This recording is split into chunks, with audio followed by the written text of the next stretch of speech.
Good evening to one and all. Welcome to the second day of the workshop on decarbonization of India's transportation sector. So today we'll have two sessions. The first session will be presented by Sri Rajarshi Bhar, so who is the research associate on this particular project, who is working on the development of the inventory data sets, and he'll be presenting the outputs that have been obtained during this ITF project. And the second session will be by Dr. Puthukunda Suresh, the founder of Urban Emissions India. He'll be speaking on the database development for the different emission components for the Indian scenario. So we'll be waiting for a couple of minutes for the participants to join. So, and I would request Sri Rajarshi Bhar to get ready with his presentation.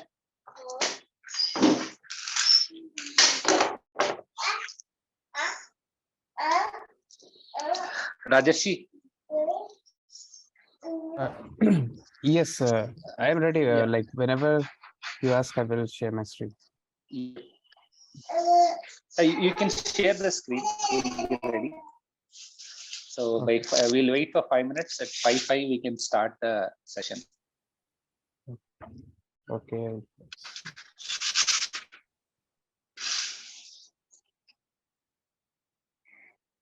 Yeah, so is it visible? So participants can ask you questions. Yes, it is visible. So we can have a formal interaction based on the yesterday's session. So any questions from the participants? So you can post them in the chat box so we can have few discussions.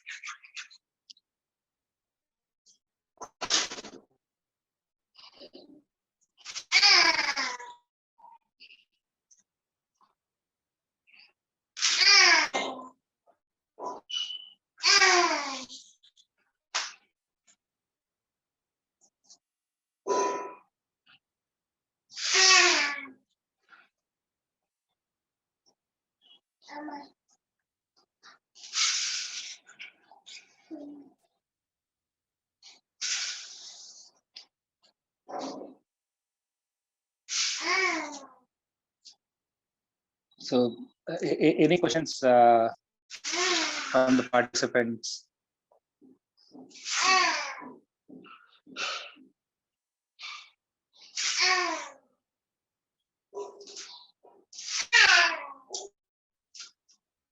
So there are no questions. Then to a brief overview about the circular engineering group at IIT Kharagpur. We work on multiple projects associated with waste systems planning, waste treatment systems, sustainability systems, and trying to look at the circularity of the different products that we are getting. And wide variety of projects. It will include working on the smart cities as well as the smart city waste management systems, looking at how we can bring out the materials into the circular system. That means beneficial reuse that are coming out. So, and multiple research projects are being worked out on different treatment technologies like hydrothermal carbonization, leachate treatment using electrocoagulation, and fate and transport of different plastic and microplastics in the soil systems. And along with that, different life cycle data sets are being developed to develop the waste data set specific to the Indian context. So, and we are slightly moving on the development of looking at different Indian data sets with a very good amount of diversification in the systems, and trying to look at how we can make the linear systems circular in nature. So working on the urban system, diversification is primarily focused on the solid waste management, and looking at the integrated solid waste management with smart cities is one NPTEL course with Professor Jagesh is doing it for the past 6 years.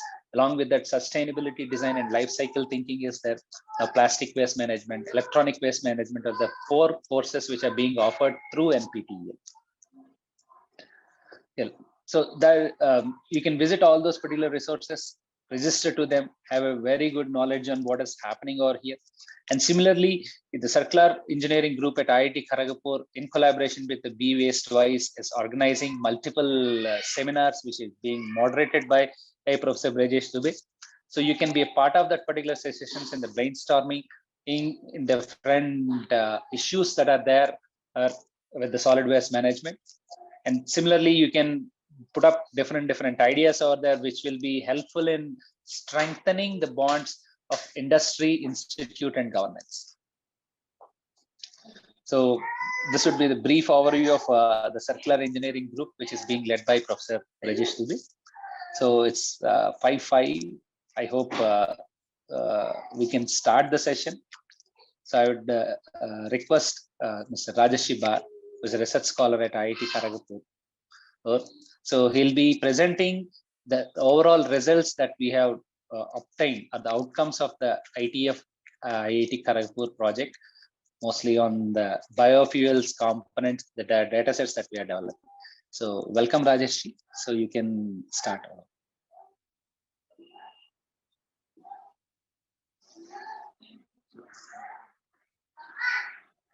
Yeah, sorry, it was mute. Yeah. So thank you, Dr. Ravi. I think my screen is visible. And yes. Okay, so I will start my session. Fine.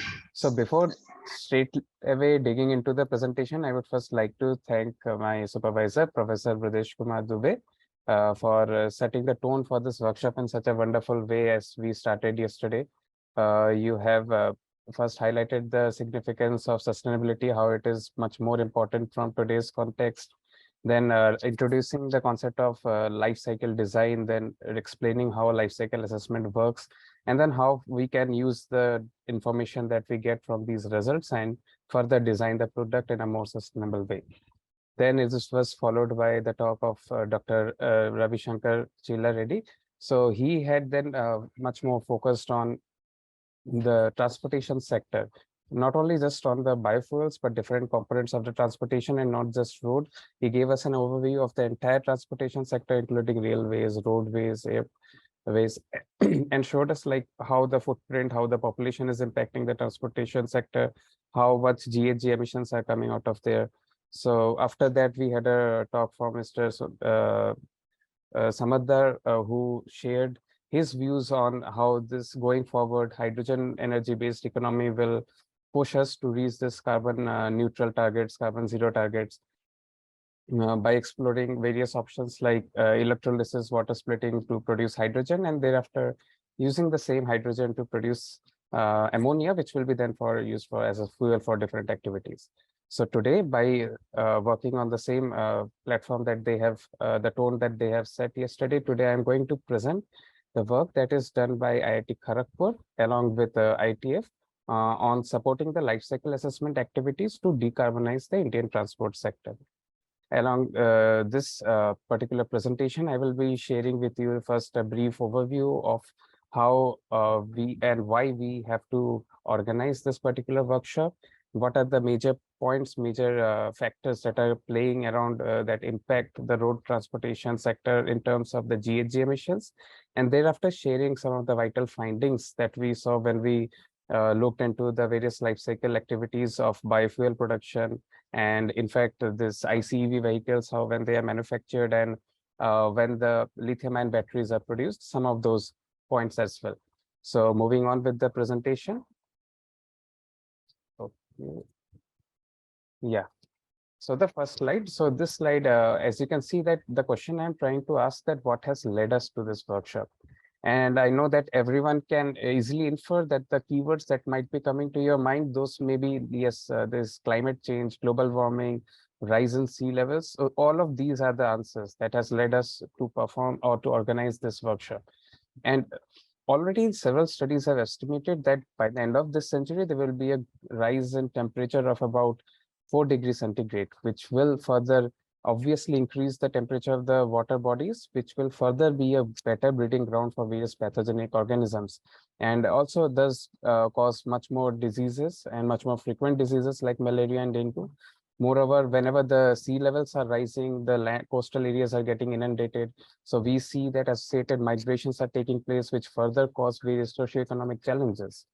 Uh, Apart from that, we see that due to this climate change, the places which used to be drier, they get dry, they are even more drier. The places which used to have some certain degree of rainfall, they are receiving much more heavier rainfall. Even due to this scarcity of rainfall at some places, the problem of hunger and famine, they are becoming much more severe. So all of these factors, they are having a huge toll on our mother nature. And as you can see from this particular slide, that by 2030, the deaths from just malaria, malnutrition, and such diseases are going to be about 2.5 lakhs, while more than 7 million deaths will be due to this air pollution. And apart from this impact on environment and the human health, we are also going to face a loss of about 2 to 4 billion US dollars by 2030. So all of this are some really motivating as well as alarming factors that we should really work towards decarbonizing our environment and our this mother earth as a whole. So in order to do so, first we need to figure out how this GHG emissions and how this environment is getting affected and getting warmer, what the pattern is. Then only we can address what should be done or what is needed to be done. So in this particular slide, you can see that from 1990s, the data is shown here, but in fact, you can understand that this rise in greenhouse gas emissions, it began much more earlier, right from the start of industrial revolution. And then after, it just kept on increasing. And today, as per this particular graph in 2019, the total GHG emissions were about 50 billion tons of carbon dioxide equivalent. While if you focus on this right-hand side, this particular pie chart, it shows the distribution of the emissions coming from different sectors. This 31%, which is the highest, this one is coming from electricity and heat energy, these power sector, you can say. While the next highest is the transportation sector, which as you can see here, 15%. So both of them are the very significant contributors to this global GHG emissions. So it is vital that we address this transportation sector as well. In fact, going forward, the estimates suggest that as we move to 2030, then 2040, the presence of EVs in the market, it is going to increase. So as EVs are going to increase, I will in fact show you few data, few graphs in the upcoming slides, that as EVs increase, so will the power demand as well. So in that case, we can see that this 31% may further rise to maybe 40%. And although that emission may not be directly reflected on transportation, but you can of course say that this increase is an indirect impact of increased presence of EVs in the market. So in this particular slide, the same thing, the GHG emissions, this you can see will be talking about the developing countries like India. You can see that in our country and in places like China, who are developing as of now, who are about to reach the apex, due to this developing nature, this increase in GDP, we are seeing that yes, our GHG emissions, it is continuously increasing because we are yet to reach that point.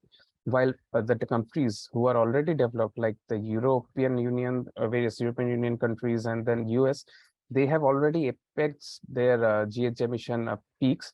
And then you can see that their emissions, it is kind of decreasing thereafter. Similar is for European Union, while for countries like India and China, we have an increasing trend, and that is, of course, a very expected outcome. So even though it is expected, we are not supposed to appreciate it. We are not supposed to push it. In fact, we are supposed to tackle it and address it in such a way that we can meet our net zero carbon emission targets.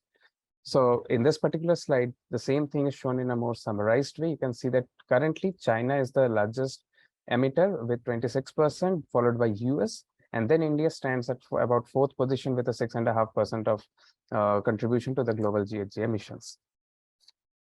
Whenever we are talking about these emissions, when we think that yes, what solution we can look for, we have to first see that why are these GHG emissions there. So mostly we know that these are basically due to the combustion of fossil fuels, utilization of fossil resources.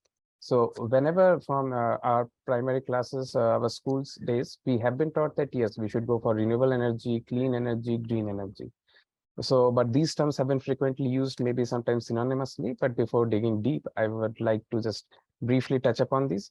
Like when we talk about renewable energy, it simply means something that we can get from nature and that can be replenished at a rate which is higher than what it is being consumed at. While if I talk about the clean energy, it's the name itself means that it should be clean. When you are using this energy, there should not be release of any unwanted pollutants into the atmosphere. While when we talk about the green energy, green means nature. We often denote nature or synonymously use green with nature. So these kind of energies are directly related to nature or from natural resources like hydropower, bioenergy, geothermal energy, and all. Then in next slide, here is what an ideal combination should look like.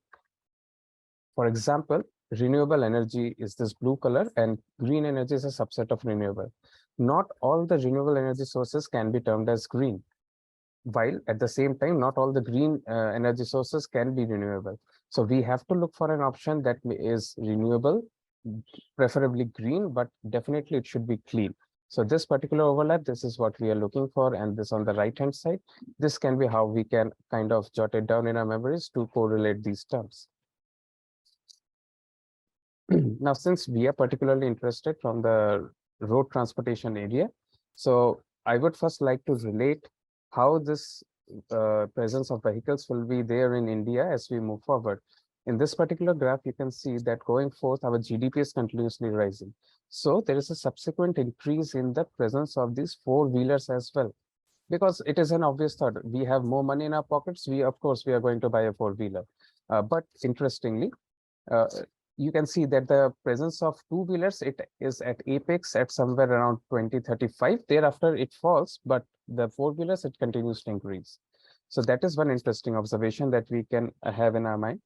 And followed by another graph that shows that this the presence of four-wheelers, different kinds of four-wheelers. You can see that during this COVID era, there was a kind of sharp decline in it as expected, less money. So the markets are not that good. As of now, also it is the same, but as the markets recover, as the GDPs is recovering at a faster rate, so does the presence of these four-wheelers in the market as well are going to increase. And then if we dig into what is going to fuel these vehicles, then we will see that in here BAU means business as usual. If the things keep on going as they are now, we will see that this 92% is basically liquid fuel, which is fossil-based liquids. Today, around 92% of it is present in our market. And by 2050, also, if things are going on as they are today, you will see that these are done by different studies. But basically, if you want to get to a concluding remark, you will see that majority, if we don't do anything, we will have the presence of fossil liquids like petroleum and diesel. And we all definitely know that they are having a huge impact on our environment. So as a result, we need to tackle this. This is also another way of representing the same thing. Today, we are having almost more than 99% or maybe more than 90% presence is from oil only. And as we go forth, you can see that this huge chunk, will be coming from electricity, while this particular yellowish kind of thing is from bioliquid, which can be bioethanol, biodiesel, while this greener one, it can be some other electric fuels like that. This is another estimation, which is not for business as usual. It shows that when we go forward and we are going to have a significant share of electric vehicles in the market, then we will see that today, I am talking about 2030. Let's say in 2030, I am saying that there are 53% presence of this electric vehicles in here. Then in 2040, it shoots up to 81%. Then in 2050, it is going up to 91%. Subsequently, the presence of fossil liquids, they are also falling as we go forth from one decade to another, and the CNGs as well. So this is what we are going to expect as we move forward. Now, coming to have a first notion about our country, where we stand. To get a brief idea, we have the second most, we are the second most populated country, third largest importer of crude oil. And out of all the diesel that we are importing, of it 70% goes into the transportation sector, and more than 99% it goes into of the petrol, it goes into the transportation sector as well. And when we talk about the GHG emissions, then overall India has more than 4 billion tons, out of which around 10% comes from the transportation sector, of which 87% it comes from the road transportation alone. So clearly road transportation is having the highest impact. So we definitely need to address that. In order to address that, we have various solutions that comes to our mind. Few of them are biofuels. We can shift towards biofuels, maybe EVs. go for hydrogen energy, design our vehicle in a more better way so that it has a lower footprint, prefer walking or cycling over using vehicles, other motorized vehicles, and promoting public transport, and maybe optimizing vehicle routing as well. So what in our study, what we did is that we looked into various LCA studies, basically focusing on the Indian scenario, which looked at the vehicular footprints, the footprint of vehicle manufacturing, their end of life. And our particular focus was on the biofuel component, to be precise. And in terms of biofuel component, from when they are cultivated, if, for example, if I'm using Jatropha for producing biodiesel, we will start looking at right from the cultivation phase to the phase from where the biodiesel is produced after transesterification. So, and this particular process, we are looking at it from a life cycle assessment perspective. So I would just briefly give you an overview of what life cycle assessment is, although this was taken care in detail yesterday also, but just to just go over it, I will just share a few points. One of them is that life cycle assessment, what life cycle assessment is.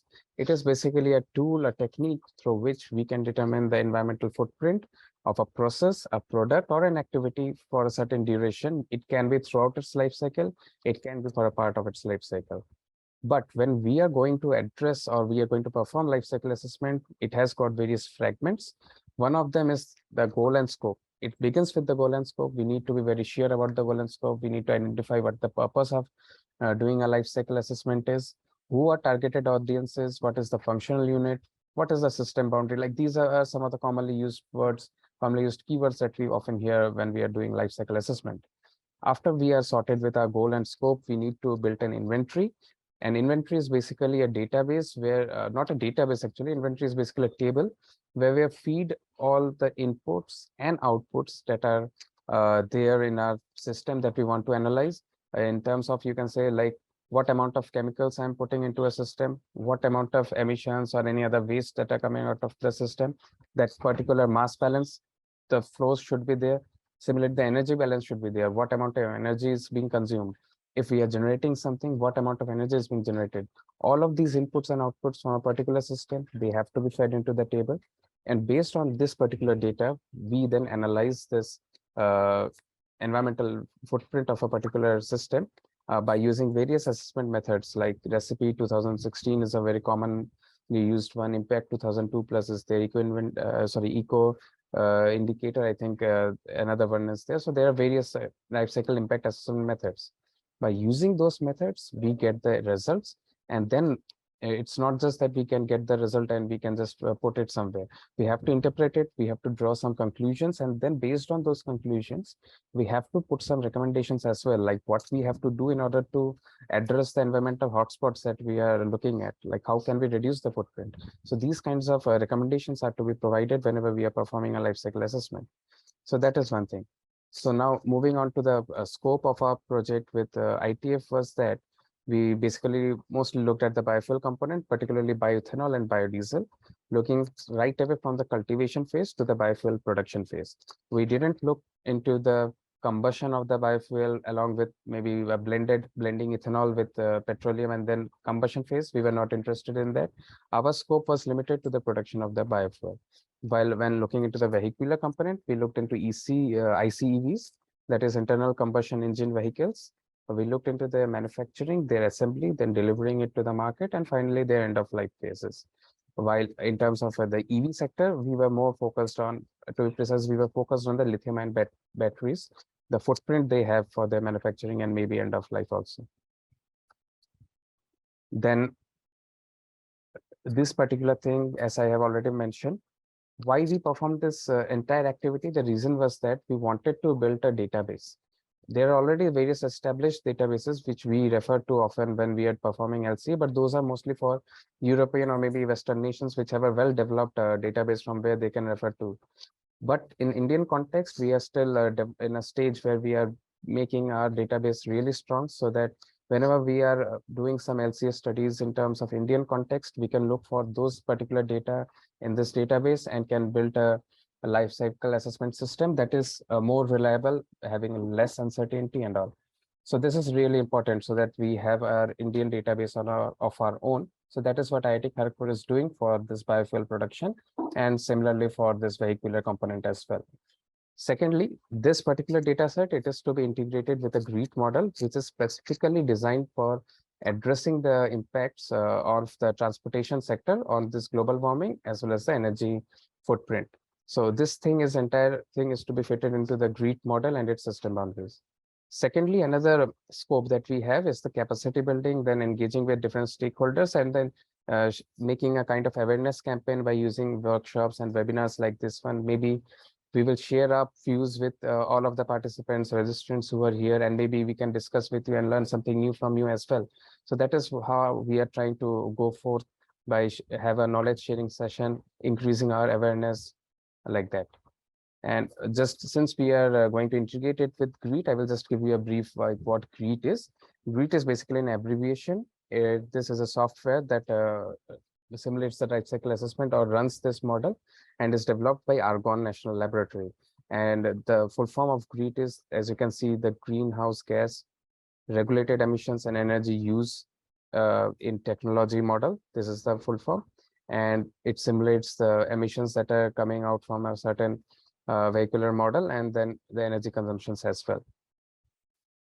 And the kind of model it uses, GREET, you can see that it also includes right from the farming to the biofuel combustion as well. When we started looking into various studies based on Indian context, we found that on the left-hand side, this is for biofuel. We found that 19 studies we identified for the Indian scenario on biodiesel, and for bioethanol, we identified 17. While this vehicular component, it is more of a growing area.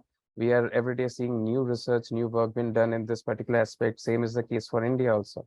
So we particularly identified, we didn't see as much studies for biofuel as in vehicles. We particularly identified 2 such studies in India, particularly focusing on this vehicular in ICEVs and lithium-ion batteries area. The rest, we have to adopt some studies from China, Spain, US to kind of get a comprehensive overview where we stand and where they stand. It's like that. And somewhere we and China, since kind of similar scenarios, we saw that both of our results were kind of similar. Then this is the same, like when we are collecting the data for biofuel, we were very careful to record the data for fertilizer that is being used during cultivation, pesticides, diesel, electricity, because they often tend to have the huge chunk of global warming footprint. And while for a vehicular component, we looked into the lifespan of the vehicle, lifetime of the vehicle to be precise, then the lifetime mileage, the various components of vehicle and their individual weights as well. And then when we want to have a representative footprint for bioethanol production, like we had a number of studies, and there is one inherent challenge of LCA is that it is often difficult to compare these studies with each other. So we identified few studies which can be comparable. Then we saw that there are different kinds of allocation techniques each study is adopting.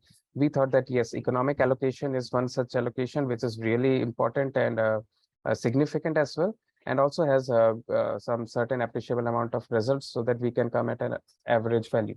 So when we looked into it, we saw that the average fossil energy from well to tank means we are just producing the biofuel right from the cultivation stage to the production stage. It was around 0.16 megajoule per megajoule of fuel production, while the overall energy intensity was 0.35 with a well to tank GHG emissions of 19.64 gram CO2 equivalent. But this was for molasses and sugarcane based bioethanol. When we looked into lignocellulosic residues like others, like you can say rice straw, rice husk, cotton stalk, like that, they had a lower this GHG emissions as compared to the molasses and sugarcane juice. The reason behind this is that when we are cultivating sugarcane, the main product is of course sugar, or the sugarcane juice, while molasses, which is also produced, it is having a much higher economic value as compared to that of rice grains and rice stalk. So that is why when I segregate the impact of this cultivation stage based on the economic values, a higher chunk of impact is bound to be provided to this molasses due to the high economic value as compared to rice stalk. So that is why this molasses-based ethanol tend to have higher GHG footprint as compared to other lignocellulosic residues. And the same I will also share with you with a case study that I have in this particular presentation that can make things a bit more clear. And when I wanted to draw some conclusions, like we have three phases: bioethanol production, cultivation, and collection and transportation. Basically means I have to collect the feedstock from maybe a farm and then transport it to a refinery. So among them, bioethanol production had the highest, followed by cultivation and followed by the collection and transportation. But this was the scenario for all the cases except for sugarcane based ones, like sugarcane molasses and sugarcane juice based. As I have just explained, if we are looking at sugarcane molasses, the cultivation will come at top and bioethanol will have the second seat in terms of the GHG emissions. So one such, just give me a minute. Yeah, this is one such case study where you can see that the system boundary is being shown here, where the sugarcane farming is taking place, then it is transported, and finally it reaches refinery where ethanol production takes place, then it is transported to another place where it is blended and finally combusted in automobiles. In here, you can see that sugar is formed here and molasses goes forth. So this is where the impact of the cultivation phase, it gets distributed between the two and a huge chunk goes for the molasses as well. So that is why it often tends to have higher footprint than rice has. Then it goes forth and through the ethanol production phases and then maybe storage or transportation. And if we look on to the next slide, yeah, this is what the footprint looks like. Here you can clearly see that this farming phase, the blue color indicates if we are not allocating any impacts. The orange is for mass-based allocation, gray one is for energy, and yellow for market price or economic value-based allocation.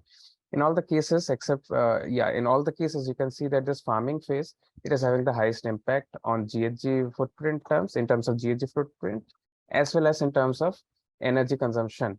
So in both the cases, farming is the hotspot that we are looking at, followed by the production of phase of this bioethanol. Then in this particular one, you are looking at, you are looking at rice straw.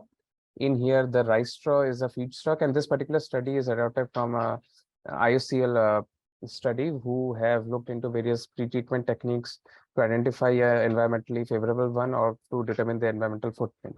So they have the rice straw, they collect it, pass it through various pre-treatment phases, then produce the ethanol for further use. So when we looked at, and in here, you can see that the system boundary begins at feedstock collection. There's no feedstock, like you can, there is no need to put the rice cultivation as such. The reason behind this is that, I will show you here, is that this study has particularly said that straw is a byproduct of rice cultivation and is considered as a waste. It can be a bit debatable, and if at all we are not going to consider it as a waste, if at all we provided some allocate some impact to this rice straw, it will be a much smaller one than what we saw in molasses. So that is why this particular study, it assumed this to be a waste and didn't add the cultivation phase into the system boundary. And when we looked at its footprint, you can see that the ethanol production basically includes extraction, pre-treatment, this hydrolysis, fermentation, and electricity use. And the feedstock collection and transport, it is this colored one, this bluish one, which is this. This is just a minute fraction of it, much smaller, while the huge chunk of it, it is being covered by the production of ethanol. So that is why I said that when we are talking about lignocellulosic residues, in those cases, the ethanol production stage, it is the one that is having the highest impact. And the cultivation stage, it often takes the backseat. Now, going on to the feedstock, we tried to rank the feedstock kind of based on the current trends or economics. In those cases, we see that both in terms of the current market trend and economics, we saw that molasses-based feedstock is preferably or is being preferred there. And if you look from a government policy-based one, then they are preferring the use of damaged food grains or surplus rice or maize. But if we go for such direction, then there is another debate that comes into picture, that is the food versus fuel debate. Whether we should store this rice, this maize for further feeding our population, or we should just simply use this to produce fuel. So that is a very important debate that goes around. So it is therefore wiser to find some other sources of feedstock for producing bioethanol and maybe biodiesel as well. So this is how this goes. And we found that molasses is currently the most preferred one, followed by sugarcane juice, syrup or sugar, and then damaged food grains, followed by lignocellulosic biomass residues. And coming about to biodiesel, in biodiesel, it had an overall fossil energy footprint without allocation was 0.52, and when we allocated the impacts, without allocation, the GHG emissions was 43.72, and after economic allocation, it was brought down to 30.78. And while the energy intensity was 0.51 megajoules per megajoule of biodiesel production.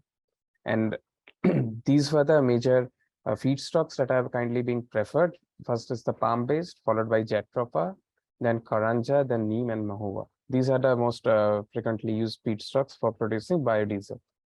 And when we specifically talk about the GHG footprint, then we see for biodiesel, cultivation stage is having the highest impact, just similar to the molasses-based bioethanol, followed by the production and collection and transport. But this particular condition stands true for all those processes where we have to cultivate a feedstock like jatropha.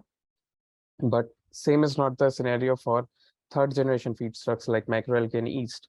In those cases, biodiesel production is having the higher footprint, followed by cultivation phase.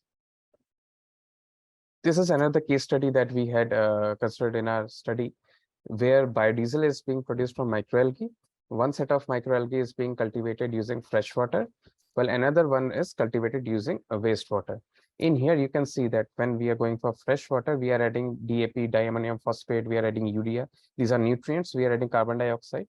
But this is not the scenario for wastewater. We are just adding wastewater, some electricity and tap water. The reason being, wastewater already has some dissolved nutrients, so we don't need to externally feed nutrients into the system. On the other hand, in freshwater, there's a certain lack of nutrients. That is why we have to feed it.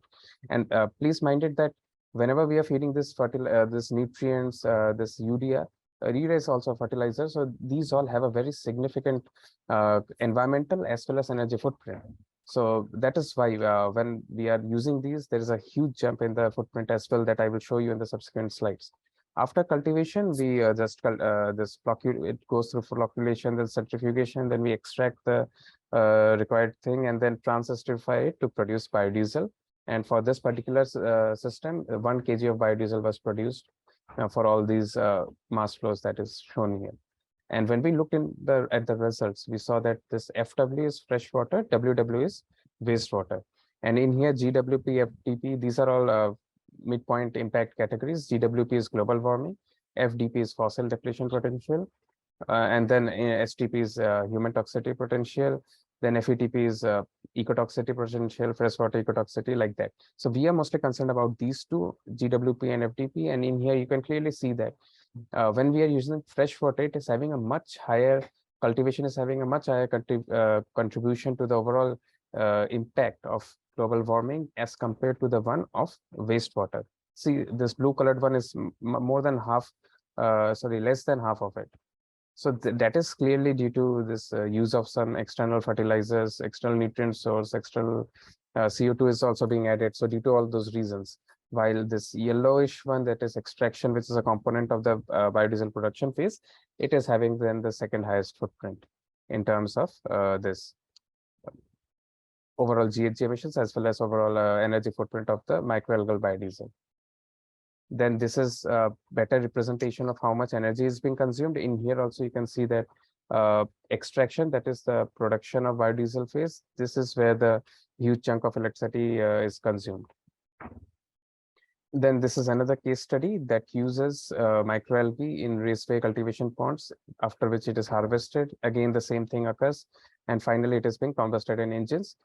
Here also the same observation was verified, where we saw that this cultivation phase is having the highest environmental footprint as well as the highest fossil depletion. So that is what signifies the importance of this cultivation phase and the need to make it more environment friendly, make it more carbon neutral, or maybe reduce its carbon footprint. This was yet again another case study. Let me see. Yeah, this is for jatropha. So jatropha is a feedstock that that most of you must be knowing that we cultivate. This is a crop kind of. So we cultivate it, then we harvest it just like maybe any other crop. then it goes through those oil extraction processes, and finally biodiesel is formed. Similar to our previous observations, in here also cultivation emerged to be the highest impacting one in terms of GHG emissions and fossil emissions as well, fossil depletion to be precise, followed by the what do you say, this biodiesel production processes, those technical steps that takes place. Followed by briefly touching upon the ICEVs. ICV, since you already saw that we had a lack of data in terms of Indian scenario, because more and more research is being started or we are seeing coming around. So based on what limited information we had, we saw that in vehicle production system, the production phase itself, it had the highest footprint, followed by the maintenance one. While if we talked about the lithium-ion batteries, in there, the variation that we see in the GHG emission was around 14 to 47 gram CO2 equivalent emissions per kilometer of distance traveled. And this huge difference in the highest and the lowest, this maximum and minimum, it was basically because of the type of battery that we are being used. There are several kinds of lithium-ion batteries, and based on which type we are using, the footprint also varies. And then after going through this activity, we had this project goals where we had to collect data, engage with stakeholders, spread awareness, have some learn something new from each other. Then this was our goals. And then we performed this activity. We've identified few process hotspots. That was the cultivation phase for biodiesel, biorefinery for bioethanol, except those molasses. Then manufacturing phase of the vehicular component. Some of the recommendations that we can share is that, of course, 3G feedstock in terms of biodiesel, it seems to be promising. Then we have biorefinery, the process for bioethanol production, that is to be further refined so that we can reduce its environmental footprint. And then, of course, optimize modeling for vehicle and its maintenance to reduce its significant, to reduce its GHG emissions, energy footprint as well. And then one of the most important things, that if at all we are finding that at some particular activity is having a huge footprint or a significantly high impact, that should be recorded in a structured way. So the collection of data in a structured manner, that is absolutely vital in this activity, and that is what IIT Kharagpur is trying to contribute from its part. We are building a database in terms of Indian scenario so that it can be further used. People can rely on it to design life cycle activities in further days to come and build systems which are more environment friendly. These are some of my references, and please, I thank you all to be patient and hear me out throughout this presentation. If you have some questions, please feel free to ask. So thank you, Rajesh, for a wonderful presentation. We have few questions coming up. If we can look on, it's like in the chart list. Ray was asking about the water usage data. Yeah, so water usage, it was, although it was not the concern of our particular study, but while we were collecting data, we saw that, of course, water usage was a major factor in the cultivation stage as well, because, of course, that is where most of it goes into. Whenever there is an industrial process, we often see that that is where the process water is often recycled in various industries. So there maybe the problem can be addressed, but this cultivation is where the huge chunk of water is being consumed. We were more focused on the GHG emissions and the energy footprint. So that is what our main target was.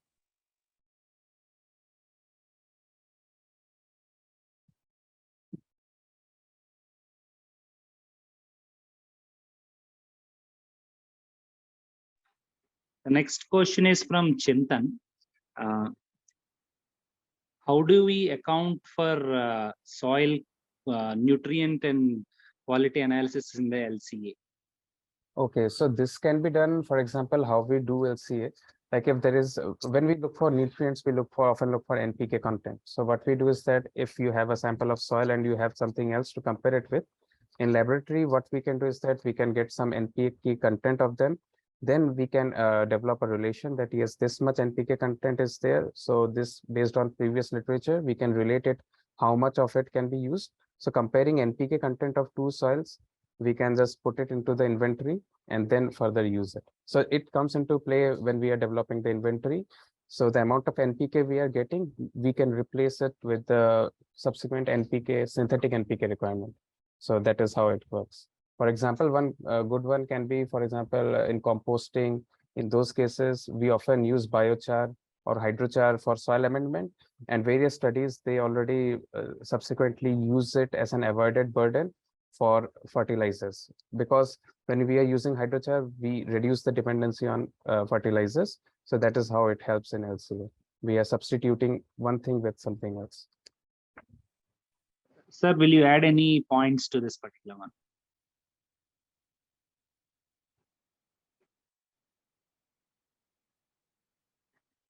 Sir?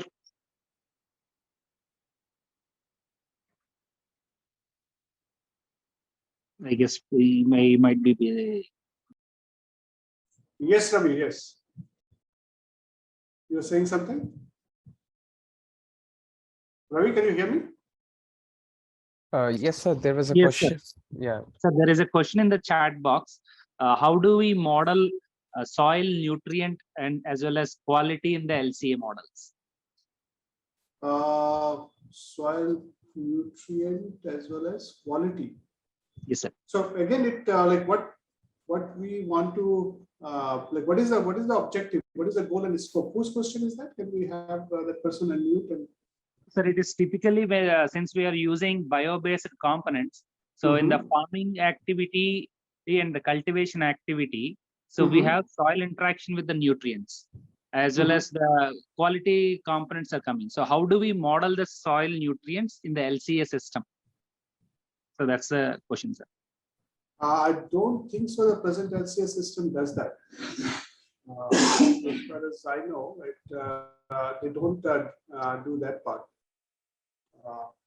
They are like what we try to, if he's talking about the impact of the fertilizer on soil that is used for this biomass generation, is if that's the focus. So whose question is this one? Can we have that? Chintan, sir. Chintan, yeah. Can you unmute? Can we unmute and ask that? I'm a bit confused what exactly you are referring to. Yes, hello. Thanks for the lovely presentation. So the question was pertaining to, since we spoke about the overall impact from fuel generated mostly from molasses and sugars. So that is particularly, the question was about that, because we know that when the substrate is rice or any other food grain, so in that case, there would be a certain calculation that we could account for, because a certain amount goes for food. But in case of molasses and or sugars, then how do we account for the land usage and also the soil quality or the nutrient net content of the nutrients? That is what my question was. And like you said, that maybe it's out of the scope of this particular study. Yeah, I understand. It is out of the scope of this particular study, but yes, I can understand what you're talking about. So yeah, but yeah, basically, I don't think presently it is being accounted for in any of the study that we have looked at. Rajashri may want to add if you have seen something on that. Sir, what I understood is that how we are going to account for these fertilizer or nutrient quality of the soil. So whether or not this can be modeled in LCA, I think this was what the point was. So if this yes, is the, that was my point. Yeah. So one thing is that if we look into the system, we already know one way how we can do it is that we already know how much fertilizer that soil needs. And for that amount of NPK, urea, diammonium phosphate, and all, we already have databases present which we can look at to find the background footprint for those data. For example, if you are using 1 kg of urea, you can feed that into the inventory, and when you operate the particular software, and refer to a background database, maybe let's say EcoInvent, then in those cases, we have this background impacts already fed into the system. So from there is one way how we can get that impact of using a certain amount of fertilizer. Another way is that, for example, if we strictly look in terms of maybe some aerial emissions, let's say GHG emissions. So these NPK fertilizers often tend to have huge or significant N2 emissions, which is a huge or very significant GHG gas. So in those cases, let's say that a certain amount of NPK fertilizers is emitting X amount of N2 emissions. So when you are introducing that, you can directly feed that for the past 10 years or maybe 1 year or 2 years, this amount of N2O is getting released into the atmosphere. So you have to dig into very minute details while preparing that life cycle inventory. So the deeper you analyze it, the deeper you can fill it into prepare the table and feed the inputs and emissions. So that is one way I think how we can model this use of various soil quality nutrients or fertilizers like those things. So that is one way how we can tackle that. Thanks, Rajarshi.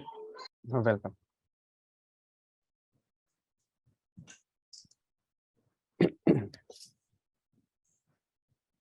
Yeah. So I can see that there is another question, that is what kind of challenge just anyone will face while collecting data.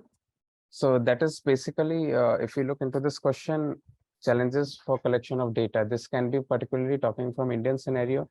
Getting data in Indian scenario, it is very difficult because, for example, as a part of this venture with ITF, we had to interact with different, or we have to interact with different industrial partners so that we can go to them, we can get data from them and analyze that data, and let's see that what we are looking at in the different studies, what that footprint is, and let's compare it to what we are collecting data personally and compare both of them. So we have already talked to several industries, and some of them, I will not reveal it under this platform, but some of them are very big names, also very big players. So they are clearly reluctant to share this particular data, because if due to some reasons, if such information goes into public platform, this can be some sort of threat to those industries. So that is why they are often scared to share this particular kind of data. So that is one aspect which is really, really challenging in terms of Indian conditions.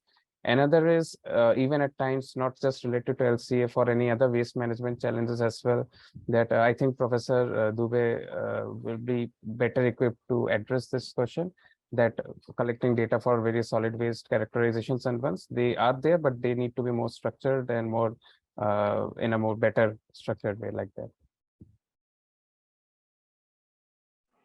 So this can you, yeah, so can you hear me? Yes, sir, you're audible. Yes, sir. So the question was on looking at data for solid waste. Is that? No, sir, it is in general that what is the challenges in collecting data from Indian scenario like that? Ah, okay. So in terms of, yes, like data is a big problem in many developing countries, also sometimes in the developed countries. Like you will have the data quality is always an issue. Collecting good quality data and LCA without data, like you may have heard, those of you who have seen our YouTube video of the course that we have, at several points in that course, I keep on highlighting that if one thing that we need to worry, if three things that we need to worry about doing LCA is data, and data. All three are data. So we have to make sure that good quality data is collected. And in fact, the next presentation that we have is also on data in terms of air emissions data, that what Dr. Sarthak Kuntikunda will talk about that. He'll probably join at any time now. And we will have, yeah, he's already there in the list. So he will be talking about data too. So it's a data in all sectors, whether we talk about water quality, wastewater, solid waste, or any environmental data, even non-environmental data, like a different data quality. Having good data quality is very, very important. And we have seen, as Rajashri was also mentioning, that it becomes a challenge. In fact, when we try to do LCA, many times the way the data is available, it's not as in that format in which we need it for doing LCA kind of exercise. That was one of the reasons why we are doing this exercise, where we are trying to come up with the database that we are generating mostly from, these are all mostly from secondary sources, so from published papers and reports, but that also try to match it in the format which can be used. So it can be the similar format as the brief model, so that it can be incorporated in the brief model. So that's those things is being done. So yeah, that's what I would like to highlight on that. So any other question left? Sir, I think that was all. No, sir. Okay.